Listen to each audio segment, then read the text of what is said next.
All right, our guest this week, Wizards forward Kei Kamara. And Kei, thanks for taking some time. Congrats on a great start to the season. Thank you, Dave. Happy to be here. Wanted to take some time with you today, let our viewers get to know you a little bit, and had a series of questions. I'd like to start off just with your nickname, Special K. Is that something that you came up with, or what's the story behind that? Wow, Special K goes way back to high school.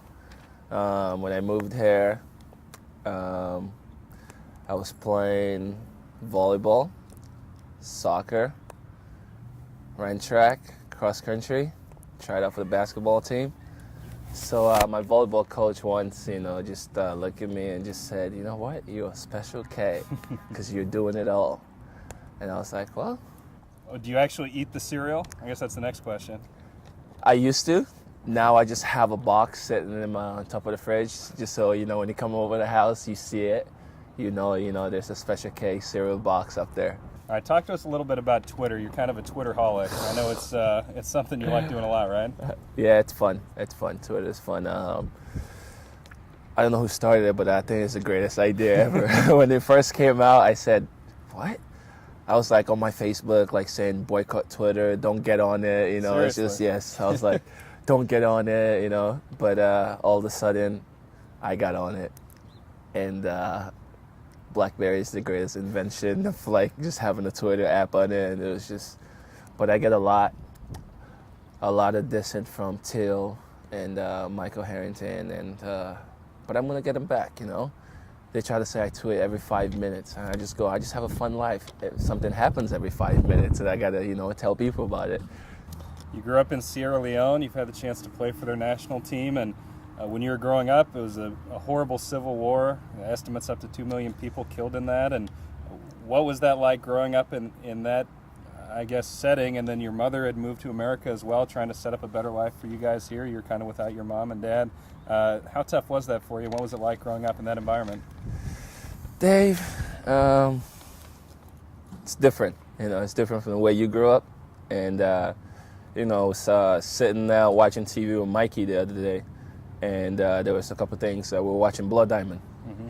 And he goes, man, that's crazy how we grew up in just two different, kind of like environment. Because I was basically telling him, I was like, all what you see on the TV right now, that's kind of how I grew up.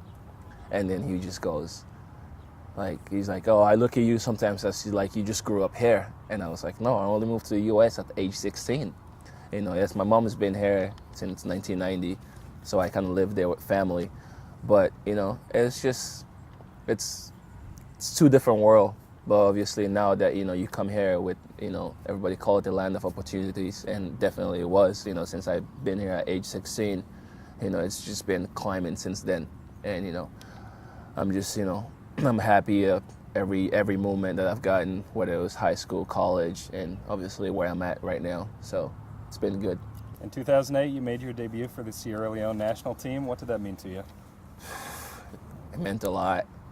It's like, when you say, coming here, man, my mom, she had tears of joy. When I made my national team debut, it's like, my tears of joy there, because I had just lost my brother, who's like, could be like my biggest fan or just the biggest fan of the family, no matter what we do. He's just like the man.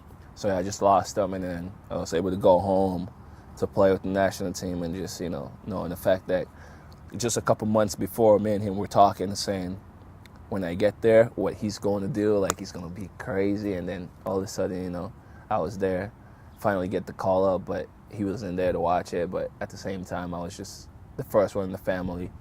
Everyone, my family played soccer, my dad played, but the first one in the family to actually play for the national team, and it's just, something that they're all proud of. Well, it's a fascinating story, and on behalf of Wizards fans, we're glad to have you here and glad you came back to Kansas City. Yeah, I'm just happy to be back here, and just want to say to the fans, just keep coming out to the game. It's been great. Everyone's coming out there supporting, and obviously now the weather is getting a lot better, so there's no complaints saying you can't come out. So be there and support Special K. Yeah. All right, thanks for your time, Kei. All right, Dave. Thank you. Thanks. Yeah.